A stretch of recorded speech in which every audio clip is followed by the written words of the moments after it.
2004ஆம் ஆண்டு சுனாமியில் தமிழகம் மிக கடுமையாக பாதிக்கப்பட்டது. 2004இல் சுனாமியில் தமிழகத்தில் மட்டும் 6065 பேர் இறந்தார்கள். 88 கிராமங்கள் நிலைகுலைந்து அழிந்து போனது. இந்த சூழ்நிலையில் அம்மா அவர்கள் எடுத்த நடவடிக்கையால் 10 கிராமங்களுக்கு ஒரு அமைச்சர், ஒரு IAS அதிகாரி, ஒரு PRO என்ற ஒரு குழுவை அமைத்து உலக வரலாற்றிலேயே இது போன்ற மீட்பு நடவடிக்கை இருந்திருக்காது என்ற அளவில் 3 நாளில் பாதிக்கப்பட்ட கிராமங்களுக்கு மின்சாரம் வழங்கப்பட்டது. குடிநீர் வசதி செய்து தரப்பட்டது.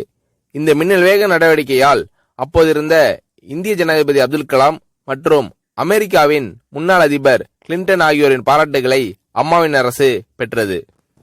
அழுத கண்களை துடைக்கும் கரம் கொண்டவர் அம்மா அவர்கள். ஆண்டவன் யாரோ ஒரு நபர் மூலமாக வருவார். தமிழ்நாட்டிற்கு கிடைத்த தெய்வம் அம்மா அவர்கள். சுனாமியில் பாதிக்கப்பட்டவர்களில் 40 பேருக்கு 2 குழந்தைகளும் சுனாமியில் இறந்து விடுகிறது. அந்த 40 பேரும் ஏற்கனவே கருத்தடை ஆபரேஷன் செய்திருக்கிறார்கள். பெற்றோர்கள் மட்டும் உயிர் பிழைத்திருக்கிறார்கள். உயிர் பிழைத்தவர்களுக்கு இனி குழந்தை கிடையாது என்ற நிலையில் அவர்களுக்கு கருணைவு ஆபரேஷன் செய்து அவர்களில் பல பேருக்கு குழந்தை பிறந்து அந்த குழந்தைகள் இன்று பள்ளிக்கு சென்று கொண்டிருக்கிறார்கள். நாகப்பட்டினத்தில் அம்மா அவர்கள் மீனவர்களை சந்தித்த போது மீனவர்கள் கதறி அழுதார்கள்.